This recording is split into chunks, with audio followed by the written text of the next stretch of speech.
अनुरोध करुअछि प्रभु जीशु नाम रे से सम्मुख को आसीथिबे एवं आनिथिबा वाक्य आमान को प्रदान करिवे एवं वाक्य देवा परे प्रार्थना करी प्रभु को प्रार्थना करी आशीष भिक्षा करी आज ये संध्याकालीन उपासना शेष करिवे। रेभरेंड रंजित कुमार जेना।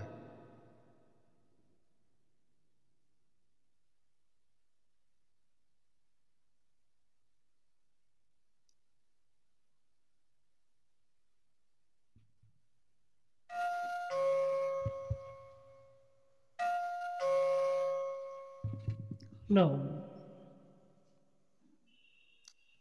समस्त को प्रभु जीशु को पवित्र नाम रे नमस्कार जनाए। विशेषकर धन्यवाद जनाए जे हमर परिवार रो समस्त कार्यकारी प्रभुंकर दास दासी मानू पुणी जे हमर समस्त पिला मानकु मध्य मोर शुभेच्छा जनाए। पुणी नूतन वर्षर आपण मानकु मोर शुभेच्छा जनाए। प्रभु जीशु आपण मानकु ए अनुष्ठान को कार्यकारी प्रभुंकर समस्त दास दासी मानकु बहुल आशीर्वाद करंतु। ए वर्ष आपण मानकर समस्त एक विशेष आशीर्वाद रो वर्ष हो एहा प्रभु जीशु ठारे आपण मानक निमंते मोर प्रार्थना। नमस्कार। प्रभु को धन्यवाद जनाए। विशेषकर संदीप भाई को मध्य धन्यवाद जनाए। आ संदीप भाई केते थोर फोन करिसंते कि तुमर कार्य व्यस्तता जगु मो प्रायतः आसी पारु नथिले। आज मध्य मो दीटा सर्विस शेष करिछि आ एटा होछि मोर थर्ड सर्विस। तो मु कहली नाई जेते टिके कष्ट हेले भी आउ नाही करबे नाही सेति पई मु आज आपण मानक गहन को आसीछि। सेति पई प्रभु को धन्यवाद जनाए। ए सब प्रभुंकर अनुग्रह सब दया सब करुणा पाई हेछि। सेति पई प्रभु को दास दासी माने पिला माने अल्प समय माने प्रभुंकर वाक्य चिंता करबा। मु जानी नाही हम पिला माने तुम्हें 31 तारीख दिन कौन करिछ केमती तुम्हें पालन करिछ आउ ए नुआ वर्ष को केमती तुम्हें स्वागत करिछ। पिला माने किछि करिछ कि नहीं कौन कला वाच नाइट कल 2025 आसला बोली देखिछ कि नहीं कौन देखिल को बटा आसे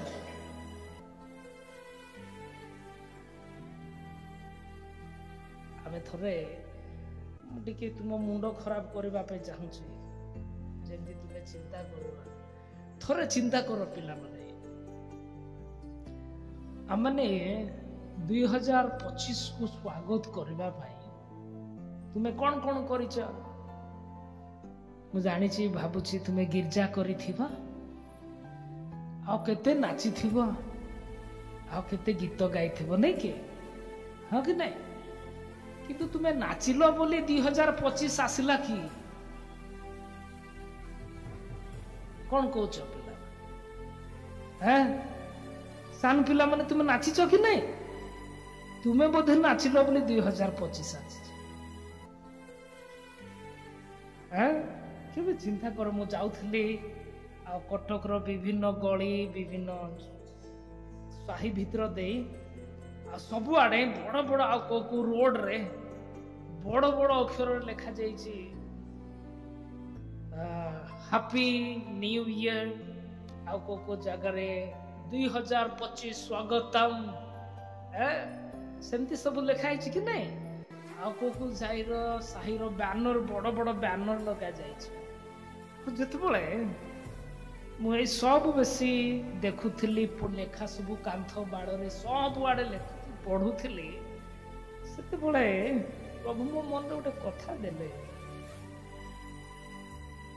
ଯେ ଆରେ ମଣିଷ ମାନେ ତୁମେ ଏଡେ ମୂର୍ଖ, ଯାହାକୁ ଚିହ୍ନିନା, ଯାହାକୁ କିଛି ଯାହା ବିଷୟରେ ତୁମେ କିଛି ଜାଣିନା, ସେ ତୁମ ପାଇଁ କଣ ନେଇକି ଆସିଛି ବି ତାହା ଜାଣିନା, ସେ ତୁମ ପାଇଁ ଦଣ୍ଡ ଆଣିଛି କି ମୃତ୍ୟୁ ଆଣିଛି କି ଦୁଃଖ ଆଣିଛି କି ସଫଳତା ଆଣିଛି କିଛି ଜାଣିନା। এই ভଳିଆ ଜଣେ ଲୋକ ପାଇଁ ତୁମେ ରାତି ଉଜାଗର ଅଛ ଆଉ ଡିଆଁ ମାରୁଛ, ନୁହଁ କି? କଣ କହୁଛ ପିଲାମାନେ?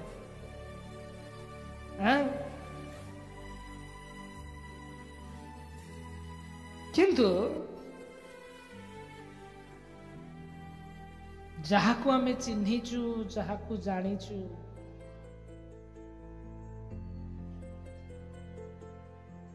ଯିଏ 2025 ବର୍ଷ ଆମ ଜୀବନର ସବୁ ପାଦଗତି ଜାଣନ୍ତି, ସେ ଯୀଶୁ ବାପାଙ୍କୁ ସ୍ୱାଗତ କରିବା ପାଇଁ କେବେ ନାଚିନ ଆମେ।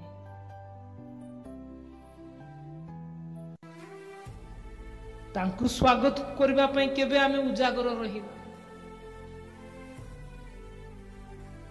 ତାଙ୍କୁ ଅଭିନନ୍ଦନ ଜଣାଇବା ପାଇଁ, ସ୍ୱାଗତ ଜଣାଇବା ପାଇଁ କେବେ ଆମେ ପ୍ରୋଗ୍ରାମ କରିନା। ତାହା ହଉଛି ମଣିଷର ଗୋଟେ ବଡ ମୂର୍ଖତା ବୋଲି ମୁଁ ବୁଝିଲି,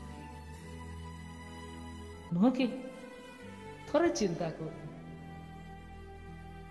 2025କୁ ଆମେ କିଛି ଜାଣିନୁ, କିନ୍ତୁ ତା ପାଇଁ ରାତି ସାରା ବାଣ ଫୁଟିଛି।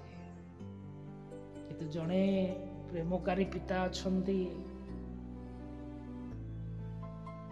ଯିଏ ଆମର ଗତ ବର୍ଷ ଜାଣିଥିଲେ, ଯିଏ ଆଜି ଆମର ଜାଣିଛନ୍ତି, ଯିଏ 2025 ଯାହାର ହସ୍ତର ଅଧୀନ, ସେଇ ପ୍ରଭୁଙ୍କୁ ଆମେ ସ୍ୱାଗତ କରିବା ପାଇଁ କେବେ କଣ ନୁ ତତ୍ପର ନୁ। ଏଇଟା ହଉଛି ସବୁଠୁ ଦୁଃଖର କଥା।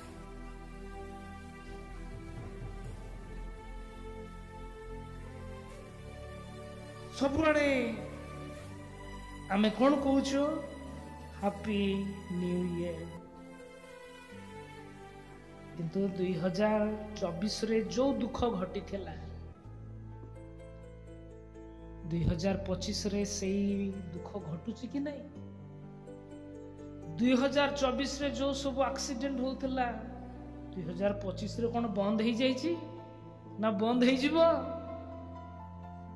କେବେ ନାହିଁ। ବରଂ ଏହାର ପରିମାଣ କଣ ହେଇପାରେ? ବଢିପାରେ ସିନା, କମ ହେବାର ଚାନ୍ସ। ତଥାପି ଆମେ ସମସ୍ତଙ୍କୁ କଣ ବୋଲି କହୁଛୁ? ହାପି। ବାସ୍ତବରେ କଣ 2025 ଆମ ପାଇଁ ଖୁସିର ବିଷୟ କଣ ଅଛି? 2025ରେ ଆମ ହୋମ ପାଇଁ କଣ ଆଶୀର୍ବାଦ ଅଛି? ଆମ ପରିବାର ପାଇଁ 2025 କଣ ଆଶୀର୍ବାଦ ନେଇକି ଆସିଛି? ମୁଁ ପାଠ ପଢୁଛି, ତୁମେ ପିଲାମାନେ, ତୁମ ପାଇଁ କଣ ଆଶୀର୍ବାଦ ଅଛି 2025? ଆମକୁ ଖୋଜିବାକୁ ପଡିବ। ଯଦି ଆମେ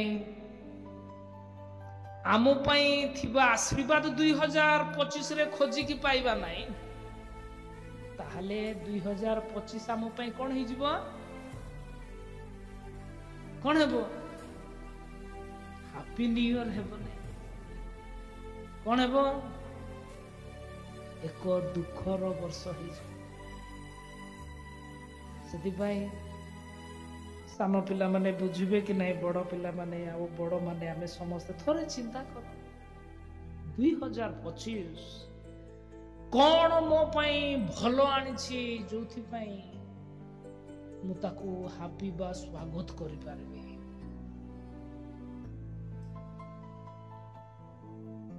ଏକତାନିକ ଦିନ ମୁଁ ଭାବୁଛି ବଡ ମାନେ ଆମେ ଜାଣୁଥିବା, ଚୌଦ୍ୱାରରୁ ଗୋଟେ ଫ୍ୟାମିଲି ଆସୁଥିଲେ ଗିର୍ଜା, ମନେ ଅଛି? ବଡ ମାନେ ସେମାନେ କୋଉଠିକି ଆସୁଥିଲେ? ଗିର୍ଜା ଆସୁଥିଲେ।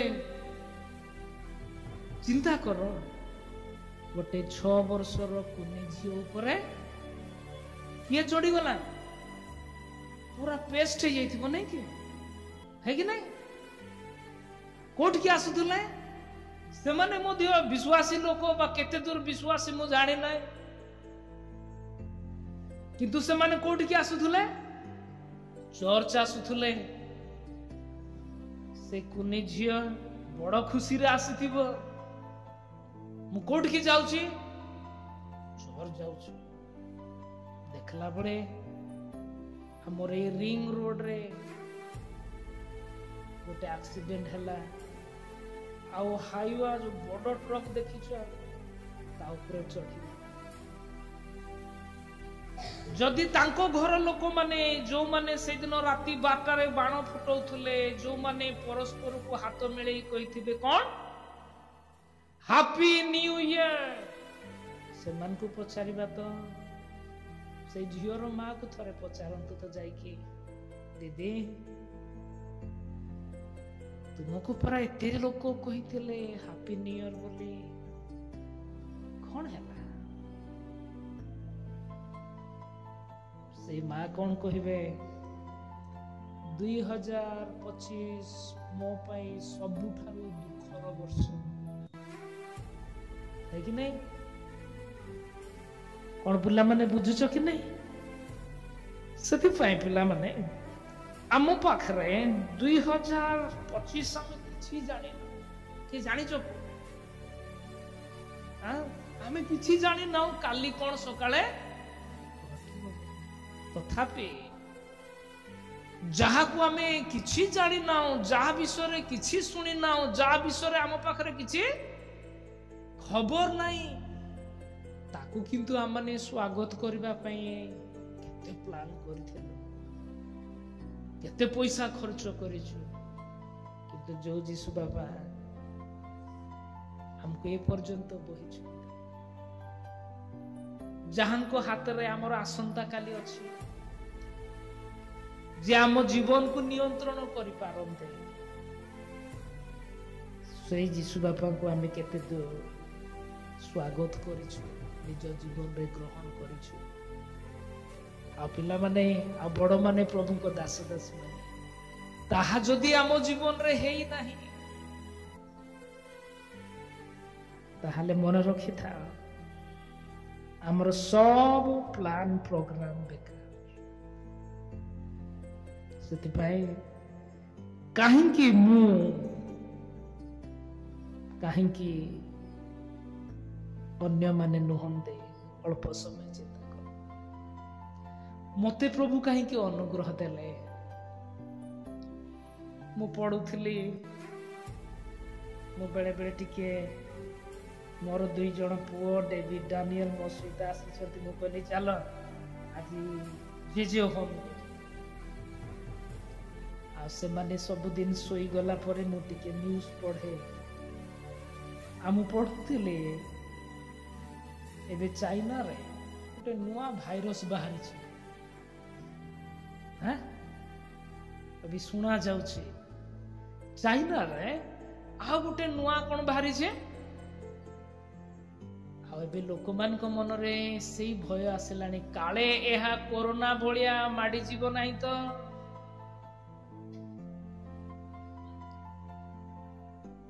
आमु पढुथली ए 1 तारिख दिन अनेक लोक माने पिकनिक जाइथिले घर को पहुंचना को माने रास्ता रे से मानकर जीवन शेष ता माने कोन 2000 रे जहा घटुथिला 2025 रे मध्य सेहा घटुची घटिबो 2024 रे डेथ थिला 25 रे मध्य कोन अछि डेथ अछि 2024 रे विफलता थिला 2025 तेबे ई सब भितरे प्रभु काहेकि हमन को अनुग्रह दैछन्ति बंचिबा मु काहेकि बंचिछि प्रभु काहेकि मते अनुग्रह दैछन्ति पिला माने ई बाहा चिंता करिबा जानिबा गुरुत्वपूर्ण अटे तेबे हमने जो ବାକ୍ୟଟି ପଢିଛୁ ସେଠି ବାଇବଲ ଖୋଲିଥିବା କଣ ଲେଖା ଯାଉଛି ଏଇ 13 ପର୍ବରେ ଆମେ ଯେମିତି ଗୋଟେ ଲାଇନ ପିଲାମାନେ ମନେ ରଖିଥାଉ କାହିଁକି ଆମମାନଙ୍କୁ ପ୍ରଭୁ ଉତ୍ତର ଅନୁଗ୍ରହ ଦେଇଛନ୍ତି 2025 ବଞ୍ଚିବା ପାଇଁ ଆମେ ମାନେ ଯେପରି ସମସ୍ତେ ମନ ପରିବର୍ତ୍ତନ କରିବା କଣ ପାଇଁ ପିଲାମାନେ ଆମେ ସମସ୍ତେ ଯେପରି ମନ ପରିବର୍ତ୍ତନ କରିବା ଯୀଶୁ ବାପାଙ୍କର ପିଲା ହେବା ସେଥିପାଇଁ ଆମମାନଙ୍କୁ ବଞ୍ଚିବା ପାଇଁ ଅନୁଗ୍ରହ ଦିଆଯାଇଛି 13 ପର୍ବରେ କଣ ହେଲା ନା ଯୀଶୁ ଏ ଗାଲିଲୀରେ ଥିବା ସମୟରେ କେତେକ ଲୋକ ଆସିକି ଯୀଶୁଙ୍କ ପାଖକୁ ଆସିଲେ ଆଉ ସେମାନେ କଣ କହୁଛନ୍ତି ପ୍ରଥମ ଲୋକମାନେ ଆସି କହୁଛନ୍ତି ଆଜ୍ଞା ଆପଣ ଜାଣନ୍ତି ଏଇ ପିଲା ତ କଣ କଲେ ନା କେତେକ ଗାଲିଲୀୟ ଲୋକମାନଙ୍କୁ କଣ କଲେ ସେମାନଙ୍କୁ ମାରିଦେଲେ ଯୀଶୁ ସେମାନଙ୍କୁ କଣ କହୁଛନ୍ତି ସେମାନେ ଦୁଷ୍ଟ ଲୋକ ଥିଲେ ସେମାନେ ବଡ ପାପୀ ଥିଲେ ସେଇଆ କହିଲେ ନା ନା ନା ନା ଯୀଶୁ କହୁଛନ୍ତି 3 ପଦରେ ମୁଁ ତୁମମାନଙ୍କୁ କହୁଅଛି ନା ସେମାନେ ଦୁଷ୍ଟ ନଥିଲେ ସେମାନେ ପାପୀ ଲୋକ ନଥିଲେ କିନ୍ତୁ ମନ ପରିବର୍ତ୍ତନ ନ କଲେ ତୁମେ ମାନେ ସମସ୍ତେ ସେଇ ପ୍ରକାର କଣ ହେବ ତା ମାନେ କଣ ପ୍ରଭୁ କାହିଁକି ଆମକୁ ଅନୁଗ୍ରହ ଦେଇଛନ୍ତି ଆମମାନେ ଯେପରି କଣ ହେବା ମନ ପରିବର୍ତ୍ତନ କରିବା ମନ କେତେ ଆମେ ଯେପରି ମନ ପରିବର୍ତ୍ତନ କରିବା ଦୁଷ୍ଟତାରୁ ମନ୍ଦତାରୁ ଯେପରି ଆମମାନେ ଫେରି ଆସିବା ଅବାଧ୍ୟତାରୁ ଯେପରି ଆମମାନେ ଫେରି ଆସିବା ମନ୍ଦତାରୁ ଯେପରି ଆମମାନେ ଫେରି ଆସିବା ସେଥିପାଇଁ ସ୍ୱର୍ଗର ଈଶ୍ୱର ଯୀଶୁ ବାପା ଆମକୁ କଣ କରିଛନ୍ତି এই ନୂଆ ବର୍ଷ ନୂଆ ଦିନ ଦେଇଛନ୍ତି ଯେପରି ଆମେ ମନ ପରିବର୍ତ୍ତନ କରିବା ଆଉ ଯଦି ମନ ପରିବର୍ତ୍ତନ କରିବା ନାହିଁ କଣ ଅଛି ନିଶ୍ଚୟ ଦିନେ ଆମ୍ଭମାନଙ୍କୁ ମଧ୍ୟ ଈଶ୍ୱର କାହା ହାତରେ ଛାଡ଼ିଦେବେ ଦୈବ ଦୁର୍ଘଟଣା ନିକଟରେ ଛାଡ଼ିଦେବେ ପିଲା ତ ଯୋଉ ମାରିଦେଲେ ସେମାନେ ଭଲ ଲୋକ ଥିଲେ କିନ୍ତୁ ମାରି ଦିଆଗଲା କାହିଁକି ବାଇବଲରେ ବା ତାକୁ ହିତୋପଦେଶ ଲେଖାଯାଏ ଦୈବ ଦୁର୍ଘଟଣା କଣ ବୋଲି ଦ୍ୱିତୀୟ ବିଷୟ ଆଉ କିଛି ଲୋକମାନେ ଗୋଟେ ଘରେ ବସିଥିଲେ ସେମାନଙ୍କ ଉପରେ କଣ ପଡିଗଲା ପ୍ରହରୀ ଗୃହର କାନ୍ଥଟି ପଡିଗଲା ସେ ଘରଟା ପଡିଗଲା ଆଉ ସେମାନେ କଣ କଲେ ପ୍ରାଣ ହରେଇଲେ ଯୀଶୁ କଣ କହୁଛନ୍ତି 5 ପଦରେ 4 ପଦରେ କହୁଛି ତୁମେ ମାନେ କଣ ସେଇ ଲୋକମାନଙ୍କ ଠାରୁ ବେଶୀ ଧାର୍ମିକ ନା ନା ନା ନା ସେମିତି ହୁଅ ନାହିଁ ଯୀଶୁ କହୁଛନ୍ତି ନା କିନ୍ତୁ ମନ ପରିବର୍ତ୍ତନ ନ କଲେ ତୁମେ ମାନେ ସମସ୍ତେ ସେହିପରି ବିନଷ୍ଟ ତା ମାନେ ଈଶ୍ୱର ସେମାନଙ୍କୁ କାହା ନିକଟରେ ଛାଡ଼ିଦେଲେ ମୃତ୍ୟୁ ନିକଟରେ ଛାଡ଼ିଦେଲେ ତୁମ ଭଳିଆ ମୋ ଭଳିଆ ଅନେକ ଲୋକମାନେ ହସ୍ପିଟାଲ ଯାଇଛନ୍ତି ଅନେକ ଲୋକମାନେ ହସ୍ପିଟାଲରୁ ଆଉ ଆମେ କାହିଁକି ଫେରିଛୁ ସେମାନେ କଣ ଆମ ଠାରୁ ଦୁଷ୍ଟ ଥିଲେ ନାଇଁ ପ୍ରଭୁ ଆମକୁ କହୁଛନ୍ତି ମନ ପରିବର୍ତ୍ତନ ନ କଲେ ତୁମେ ମାନେ ମଧ୍ୟ ସେଇପରି କଣ ହେଇପାରିବ ସେଥିପାଇଁ ପିଲାମାନେ ପ୍ରଭୁଙ୍କର ସାଧୁମାନେ ପ୍ରଭୁ ଆମମାନଙ୍କୁ ଅନୁଗ୍ରହ ଦେଇଛନ୍ତି ଆମେ ମାନେ ଯେପରି କଣ ହେବା ମନ ପରିବର୍ତ୍ତନ କରିବା ଏଥିପାଇଁ ଆମେ ଅନୁଗ୍ରହ ପାଇଛୁ ଏଥିପାଇଁ ଆମେ ଦୟା ପାଇଛୁ ଏଥିପାଇଁ ପ୍ରଭୁ ଆମମାନଙ୍କୁ ପ୍ରେମ ଦେଇଛନ୍ତି ଆଉ ତାହାକୁ ବୁଝେଇବା ପାଇଁ ସେ କଣ କହୁଛନ୍ତି ଗୋଟେ ଉଦାହରଣ ଦଉଛନ୍ତି କଣ ଯେ ଗୋଟିଏ ଲୋକ ଥିଲା ଜଣେ ମାଲିକ ଥିଲେ ସେ ଗୋଟିଏ କଣ ଲଗେଇଲେ ଏଇ ଦ୍ରାକ୍ଷା କ୍ଷେତ୍ରରେ ଗୋଟିଏ ଡିମିରି ଗଛ ଲଗେଇଲେ। ଆଉ ସେଇ ଗଛ ଲଗେଇଲା ପରେ ତାର ଯତ୍ନ ନେବା ପାଇଁ କଣ କଲେ? କାହା ହାତରେ ଦେଲେ? ଜଣେ ମାଳିକୁ ମଧ୍ୟ ଦେଲେ। ମାଳି ତାର ଯତ୍ନ ନେଲା। ଆଶା କଣ ଥିଲା? ଏଇ ଗଛ ଦିନେ କଣ କରିବ? ଫଳ ଫଳିବ। ଆଉ ଜାଣିଛ ପିଲାମାନେ, ଆମେ ସମସ୍ତେ ସେଇ ଗଛ ହଟୁ।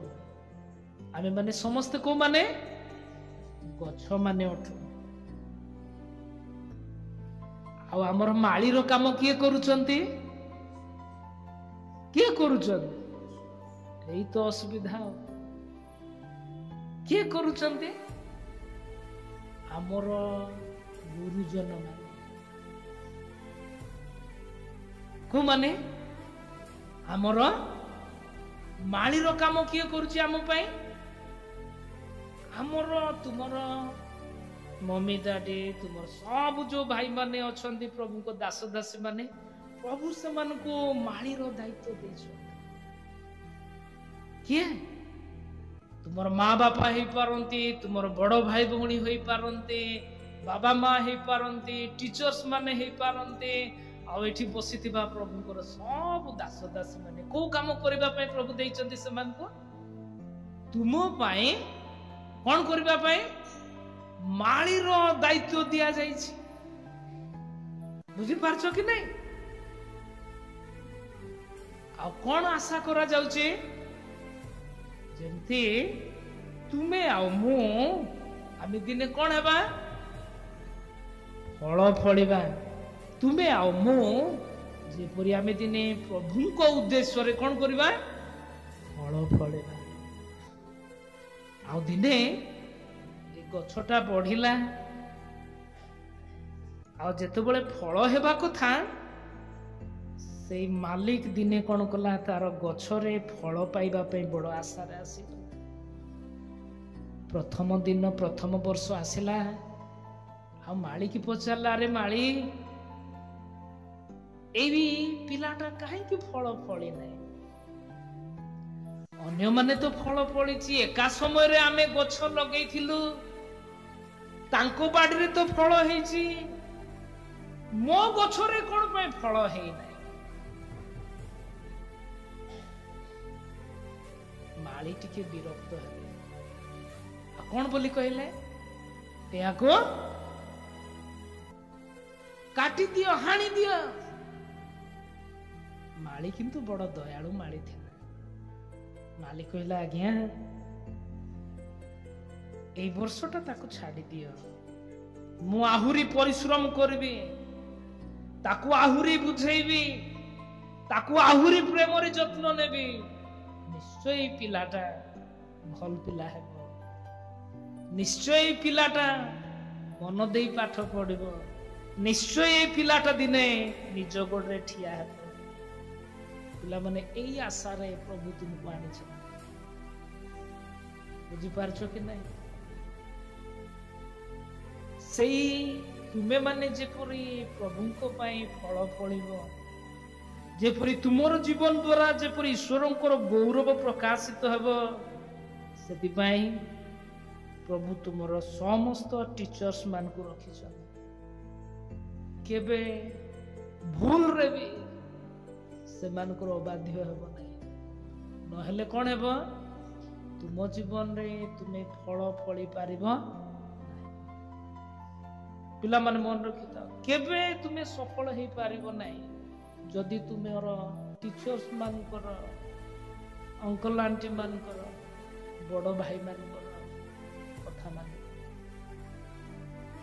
ବୁଝିପାରୁଛ କି ନାହିଁ? ବଡ ପିଲାମାନେ ବୁଝୁଛ ନାହିଁ? ତୁମେ ଯେପରି ଫଳ ଫଳିବ, ସେଥିପାଇଁ ଈଶ୍ୱର ସେମାନଙ୍କୁ ରଖିଛନ୍ତି। ଅତଏବ ସେମାନଙ୍କର ସବୁ କଥା ମାନିବା ତୁମ ପାଇଁ କଣ ଜରୁରୀ? ବୁଝିପାରୁଛ କି ନାହିଁ?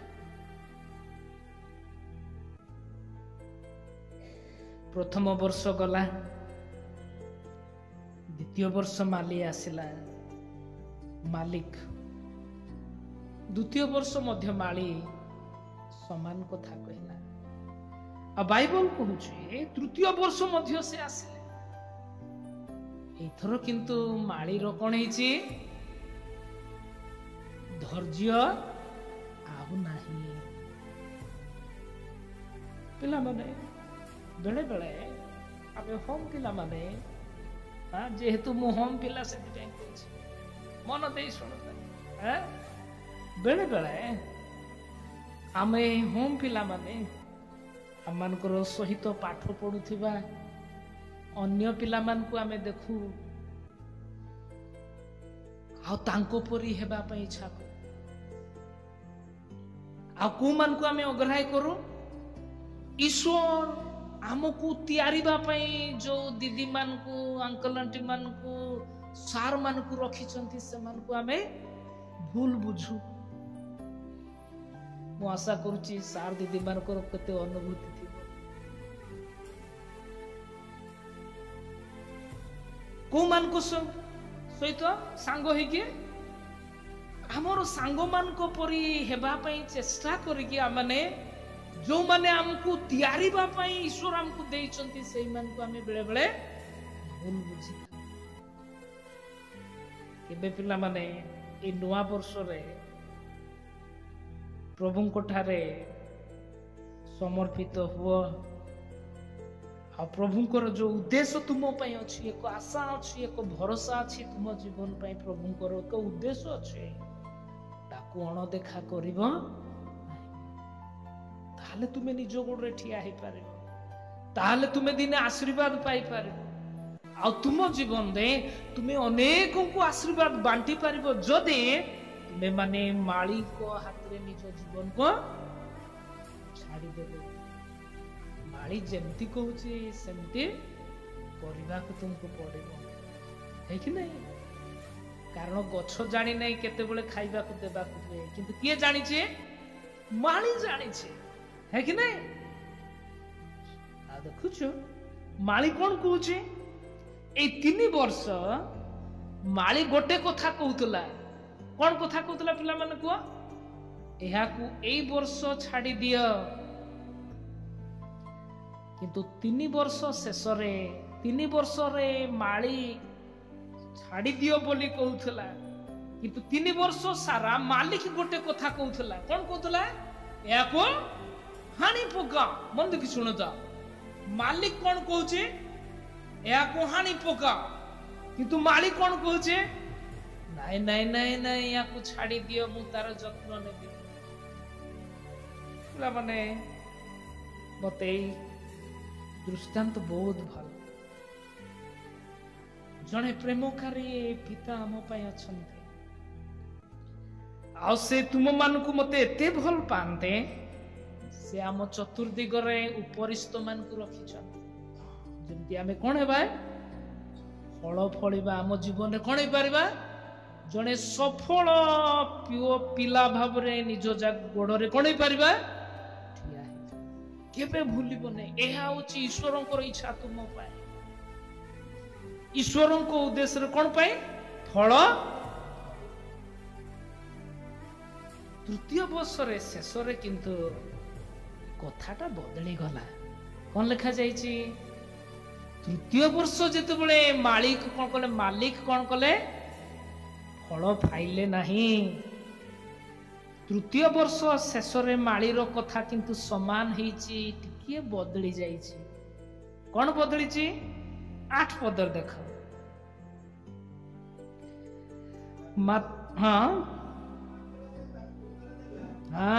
ମାଳି ମାଲିକକୁ ଉତ୍ତର ଦେଲା। କଣ କହୁଛି? ଆପଣ ପ୍ରଭୁ ଏହାକୁ ଏଇ ବର୍ଷଟି ମଧ୍ୟ ଛାଡି ଦିଅ। ମୁଁ କଣ କରିବି? ଏଇ ବର୍ଷ ତାର ଚାରିଆଡେ କଣ କରିବି? ଫଳିବି। ଆଉ କଣ କରିବି? ହତ ଦେବି। ତାପରେ କଣ କହୁଛି? ଆଉ ପରେ ଫଳ ହୁଏ ତ ଭଲ କଥା, ନହେଲେ କିଏ ହାଣିଦବ? ମାଳି ହାଣିବ ନାହିଁ। ଟିକେ ଭଲ କି ପଡେ। କିଏ ହାଣିଦବ? ନହେଲେ ତାକୁ ହାଣି ପକାଇବେ ମାନେ କିଏ ହାଣିବ? ମାଲିକ ହାଣିବ। ଏହାକୁ କଣ ବୋଲି ସୁଝାଏ ଜାଣିଛ? ଏ ଡେ ଅଫ ଜଜମେଣ୍ଟ, ବିଚାରର ଏକ ନିଶ୍ଚିତ ଦିନ ଅଛି। ବୁଝିପାରୁଛ ପିଲାମାନେ? ବିଚାରର ଏକ ନିଶ୍ଚିତ ଗୋଟିଏ ଦିନ ଅଛି। ଆମେ ସବୁଦିନ ବାହାନା କରି ଚାଲିପାରିବା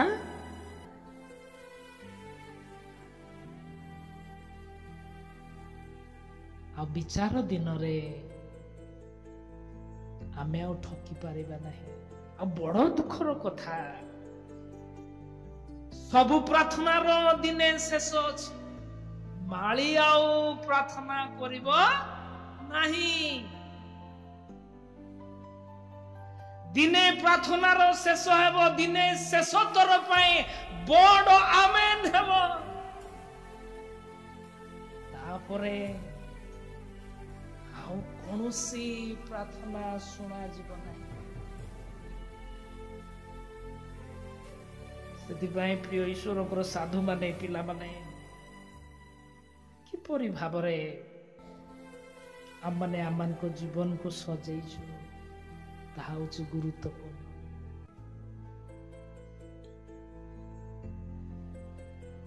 କିପରି ଆମେମାନେ ଈଶ୍ୱରଙ୍କ ପାଇଁ ଏ ପର୍ଯ୍ୟନ୍ତ ବଞ୍ଚିଛୁ ତାହା ହେଉଛି ବଡ଼ ଗୁରୁତ୍ୱପୂର୍ଣ୍ଣ।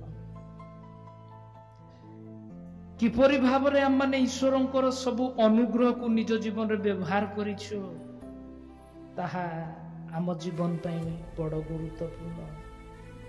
ପିଲାମାନେ, ତୁମେ ଦିନେ ପାଠ ପଢିବ, ନିଜ ଗୋଡ଼ରେ ଠିଆ ହେବ। ଆଜି ଯେଉଁମାନେ ଉପରିସ୍ଥ ମାନେ ଉପସ୍ଥିତ ଅଛନ୍ତି, ଯେଉଁମାନେ ନାହାନ୍ତି, ଦିନେ ସମସ୍ତେ ତୁମମାନଙ୍କ ନିମନ୍ତେ ବଡ଼ ଆନନ୍ଦ କରିବେ।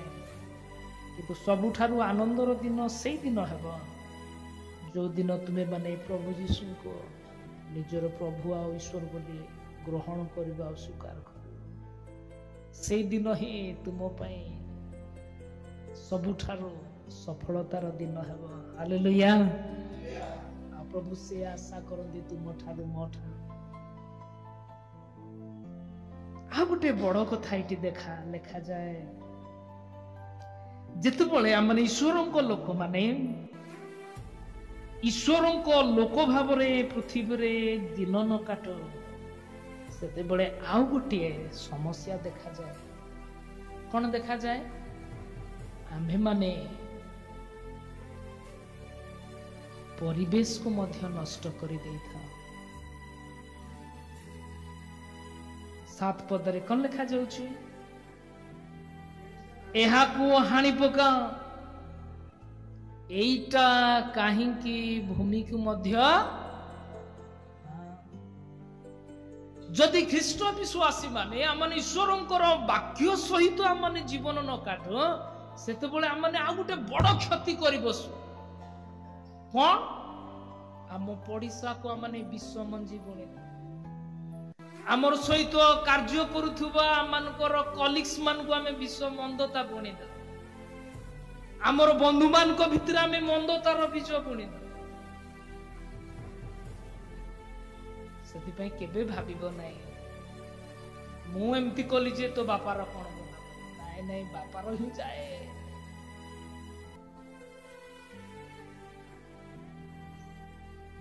ସେଥିପାଇଁ ଆମେ ଜାଗ୍ରତ ହେବା।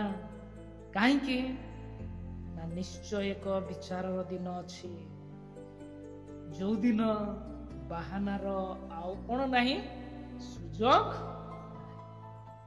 ଆଜି ସେ ଦୟାଳୁ ଈଶ୍ୱର ପ୍ରାର୍ଥନା ସିନା କରୁଛନ୍ତି, କିନ୍ତୁ ଅନୁଗ୍ରହର ଦିନ ଶେଷ ପରେ ଆଉ ପ୍ରାର୍ଥନାର ଆବଶ୍ୟକତା।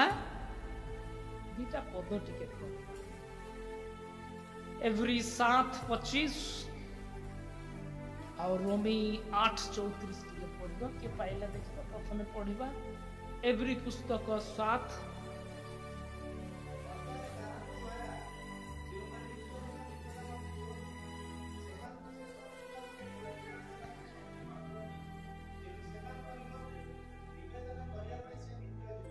ଏଠି କଣ ଲେଖା ଯାଉଛି? ଯଦି ଆମମାନେ ପ୍ରଭୁ ଯୀଶୁଙ୍କ ସହଭାଗିତାରେ ପ୍ରଭୁ ଯୀଶୁଙ୍କ ସହିତ ଈଶ୍ୱରଙ୍କର ଦୟାର ଅନୁଗ୍ରହର ନିକଟବର୍ତ୍ତୀ ହେବା, ତେବେ ସେ ଆମମାନଙ୍କୁ ପରିତ୍ରାଣ କରିବା ପାଇଁ ସମ୍ପୂର୍ଣ୍ଣ କଣ ଅଟନ୍ତି? ସମର୍ଥ ଅଟନ୍ତି। କାହିଁକି? ସେ ଆମ୍ଭମାନଙ୍କ ନିମନ୍ତେ ସର୍ବଦା କଣ କରୁଅଛନ୍ତି? ନିତ୍ୟ ନିବେଦନ କରୁଥିବା ଲୋକଟି ଯଦି ନିବେଦନ ବନ୍ଦ କରିଦେବ, ଆଉ ଆମ ପାଇଁ କାହାର ନିବେଦନ ଶୁଣାଯିବ? ସେଥିପାଇଁ ସମୟ ଥାଉ ଥାଉ ଆମମାନେ ପ୍ରଭୁଙ୍କ ପ୍ରତି ଫେରି ଆସୁ। ଏ ନୂଆ ବର୍ଷ ପ୍ରଭୁ ଦେଇଛନ୍ତି, ଆସୁ ଆମମାନେ ପ୍ରଭୁଙ୍କୁ ନିଜର ଜୀବନ ଦେବା। ମୁଁ ଏଇ ବର୍ଷ କେବେ ବାଧ୍ୟ ହେବି ନାହିଁ। ମୁଁ ଏଇ ବର୍ଷ ପ୍ରଭୁଙ୍କର ବାକ୍ୟ ଅନୁସାରେ ନିଶ୍ଚୟ ଚାଲିବି। ତେବେ ଯାଇ ଆମମାନେ ଆଶୀର୍ବାଦର ଅଧିକାରୀ ହେବା। ନହେଲେ ପ୍ରଭୁଙ୍କର ଦାସ ଦାସୀ ମାନେ, ସାଧୁ ମାନେ, ପିଲାମାନେ ଆମେ ଦିନେ ଆମମାନଙ୍କର ଭୁଲ ରାସ୍ତାରେ ଧରା ପଡ଼ିଯିବା। ଆମ ପାଇଁ ଆଉ କେହି ନିବେଦନ କରିବା ପାଇଁ ନଥିବେ। ରୋମୀ 8:34 କଣ ଲେଖାଯାଉଛି? କିଏ ଦଣ୍ଡାଜ୍ଞା ଦେବ? ଖ୍ରୀଷ୍ଟ ଯୀଶୁ ତ ମୃତ୍ୟୁ ଭୋଗ କଲେ, ସେ ଉତ୍ଥାପିତ ହେଲେ, ସେ ଈଶ୍ୱରଙ୍କ ଦକ୍ଷିଣ ପାର୍ଶ୍ୱରେ ଅଛନ୍ତି। ସେ ମଧ୍ୟ ଆମମାନଙ୍କ ନିମନ୍ତେ এই নিবেদন କରୁଥିବା ସମୟରେ, ମାଳି ପାଖରେ ଥିବା ସମୟରେ ଆମମାନେ ସଜାଡି ହେଇଯାଉ। ଯୋଉଦିନ ମାଳି ନିବେଦନ ବନ୍ଦ କରିଦେବେ, ଆଉ ଅନୁଗ୍ରହର ଦ୍ୱାର କେହି ଖୋଲି ପାରିବେ ନାହିଁ। ସେଥିପାଇଁ ପିଲାମାନେ, ପ୍ରଭୁଙ୍କର ସାଧୁମାନେ ରୀତିନୀତି ଚାଲିଲେ ହେବ ନାହିଁ। ରୀତିନୀତି ଭଲ, କିନ୍ତୁ ତାହା ଯଦି ଆମେ ବାସ୍ତବରେ ଜୀବନରେ ଈଶ୍ୱରଙ୍କ ସହିତ ଥାଇ କରୁଥିବା, ସେଥିପାଇଁ ଆମମାନେ ଜାଗ୍ରତ ହେବା। ମୁଁ ଶୁଣିଲି ବୋଧେ 2 ତାରିଖ ଦିନ କୋଉ ଏରିଆର ଝିଅ ମୁଁ ଜାଣିନି, ଜଣେ ଯୁବା ଝିଅ ସୁସାଇଡ୍ କରିଛି ଅଶ୍ୱିନୀ ହସ୍ପିଟାଲରେ। ସେ ପୁଣି ଖ୍ରୀଷ୍ଟିଆନ ଝିଅ, ବୋଧେ 1 ତାରିଖର ଘଟଣା। କେମିତି ହେଇପାରୁଛି? ଯେହେତୁ ଆମମାନେ ଭାବୁ ଆମେ ଈଶ୍ୱରଙ୍କୁ ଜାଣିଛୁ, ବେଳେ ବେଳେ ଆମ ନାଁ ଜନ୍, ଆଉ ପିତର, ଆଉ କଣ କଣ ହେଇଥାଏ, କିନ୍ତୁ ଆମମାନେ ଈଶ୍ୱରଙ୍କ ଠାରୁ ବହୁତ ଦୂରରେ ଥାଉ। ବେଳେ ବେଳେ ଆମେ ଚର୍ଚ୍ଚ ରେଗୁଲାର ଯାଉ, କିନ୍ତୁ ଚର୍ଚ୍ଚର ପ୍ରଭୁଙ୍କ ସହିତ ଆମର କଣ ନଥାଏ? ସମ୍ପର୍କ ନଥାଏ। ବେଳେ ବେଳେ ଆମେ କୋୟାରରେ ଗୀତ ଗାଉ, କିନ୍ତୁ ଯାହା ପାଇଁ ଗୀତ ଗାଉ ସେ କିନ୍ତୁ ଆମ ଜୀବନରେ ନଥାଏ।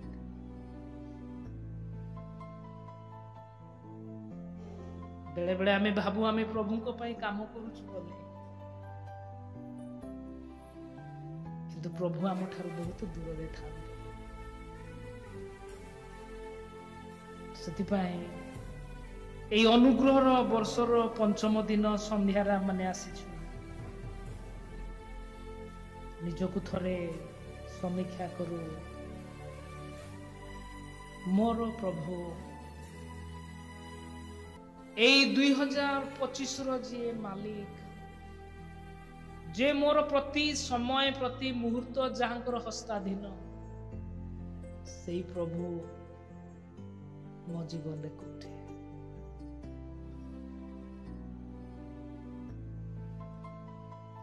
ସମୟ ଏଇପରି ତୁଷ ପରି ଉଡ଼ିଯିବ, ଦିନେ ଆମମାନଙ୍କର ଦିନ ମଧ୍ୟ ସରିଯିବ। ଆମେ ଜାଣିନାଉ ଆମମାନଙ୍କର ଦିନ କେତେ ଦିନ। ବଡ଼ ଆଶ୍ଚର୍ଯ୍ୟ କଥା, with all maximum resources available around us, ଈଶ୍ୱରଙ୍କର ନିରୂପିତ ଦିନକୁ ଆମେ ଅତିକ୍ରମ କରିପାରିବା ନାହିଁ। ସେଥିପାଇଁ ସେଇ ନିରୂପିତ ସମୟ ଆସିବା ପୂର୍ବେ ସେଇ ପ୍ରେମକାରୀ ପିତା ନିବେଦନ କରିବା ସରିବା ପୂର୍ବେ ଆସୁ ମାନେ ପ୍ରଭୁଙ୍କ ନିମନ୍ତେ ବଞ୍ଚିବା ପାଇଁ ପ୍ରାଣପଣ କରିବା। ତେବେ ଯାଇକି ପିଲାମାନେ, ପ୍ରଭୁଙ୍କ ଦାସ ଦାସ ମାନେ ପ୍ରଭୁଙ୍କ ସହିତ ଯଦି ଆମେ ଚାଲିପାରିବା, ବଞ୍ଚି ପାରିବା, ତେବେ ଯାଇକି କୁହାଯିବ ଆପଣମାନେ ଜଣେ ସଫଳ ଈଶ୍ୱରଙ୍କ ଲୋକ ବୋଲି। ଗୋଟେ ପଦ ପଢିବା ଆଉ ଶେଷ ଆଇବ। କଣ କହନ୍ତି, ଆମର ଧନ ସମ୍ପତ୍ତି, ଲୋକବଳ, ଏହା ଦ୍ୱାରା କଣ ଆମେ ନିଜକୁ ନିଜର ନିରୂପିତ ସୀମାକୁ ବଢେଇ ପାରିବା କି? କେବେ ନୁହେଁ। ଆଇବ ତାର 14 ପର୍ବ 5 ପଦ କେହି ଜଣେ ପଢିବା। ତାହାର ଦିନ ସବୁ କଣ ନିର୍ଣ୍ଣିତ,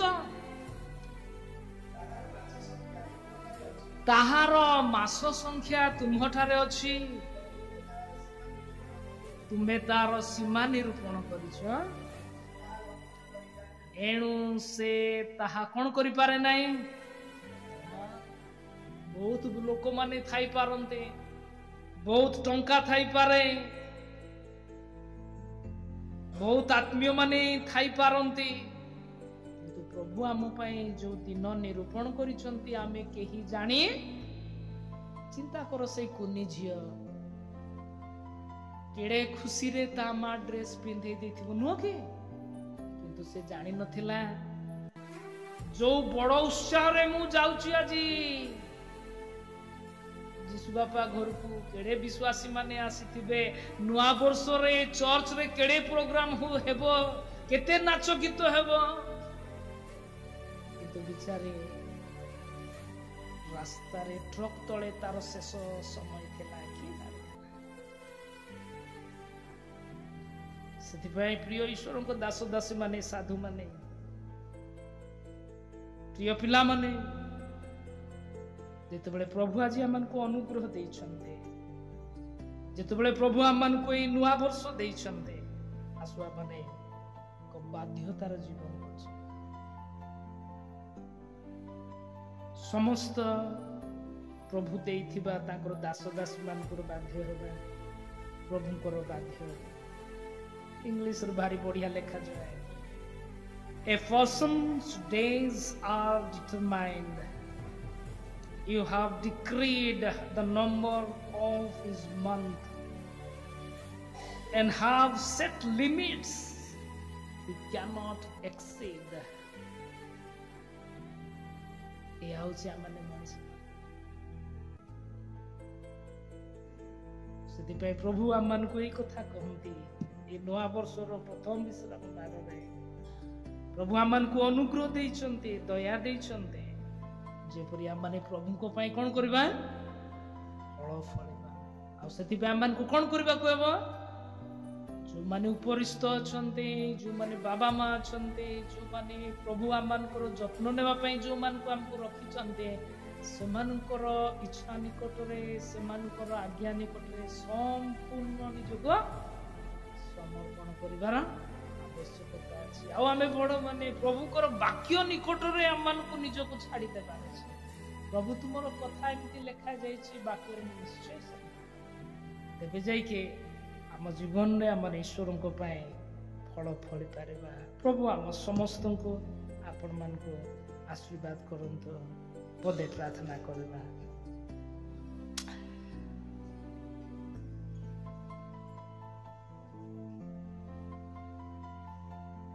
ମଙ୍ଗଳମୟ ସ୍ୱର୍ଗସ୍ଥ ପିତା,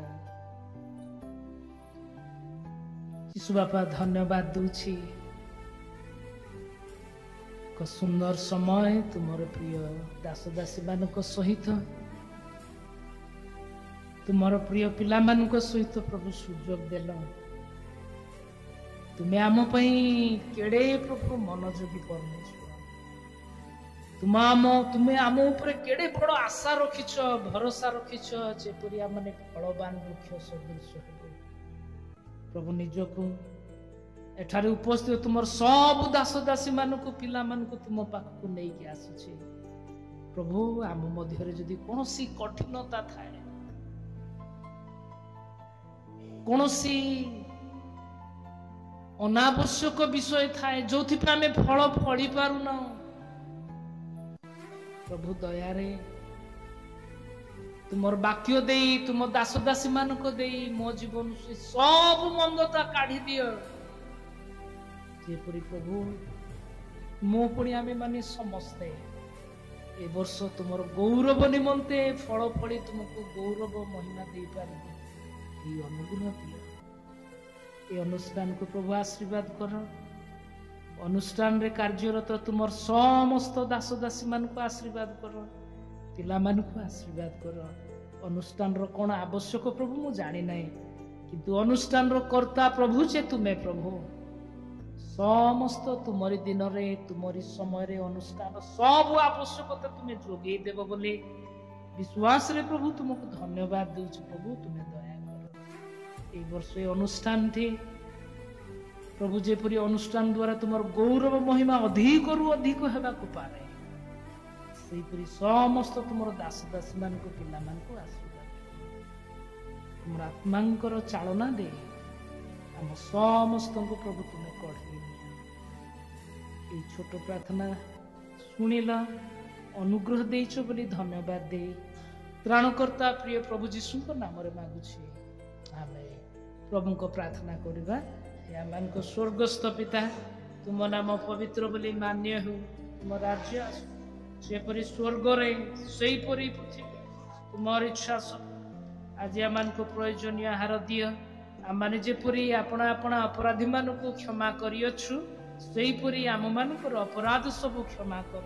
ପରୀକ୍ଷାରେ ମନ୍ଦ ରକ୍ଷା କର, ରାଜ୍ୟତ୍ୱ ପରାକ୍ରମ ଗୌରବ ସଦା ସର୍ବଦା ତୁମରି ହେଉ। ଏତେବେଳେ ପିତା ଈଶ୍ୱରଙ୍କର ପ୍ରେମ, ତ୍ରାଣକର୍ତ୍ତା ପ୍ରିୟ ପ୍ରଭୁ ଯୀଶୁ ଖ୍ରୀଷ୍ଟଙ୍କର ଅନୁଗ୍ରହ, ଦୟା, ପବିତ୍ର ଆତ୍ମାଙ୍କର ଚାଳନା, ସହଭାଗିତା, ପବିତ୍ର ଉପସ୍ଥିତି ଏତେବେଳେ ପୁଣି ସବୁବେଳେ ଆମ ସମସ୍ତଙ୍କ ସହିତ ଉପସ୍ଥିତ, ତୁମର ସମସ୍ତ ସାଧୁମାନଙ୍କ ସହିତ, ପିଲାମାନଙ୍କ ସହିତ, ପୁଣି ଏହି ଅନୁଷ୍ଠାନ ସହିତ ଏ ସମୟରୁ ଗୌରବରେ ପ୍ରବେଶ କରିବା ପର୍ଯ୍ୟନ୍ତ ସଦା ସର୍ବଦା ହେଉନ୍ତୁ। ଆମେନ୍।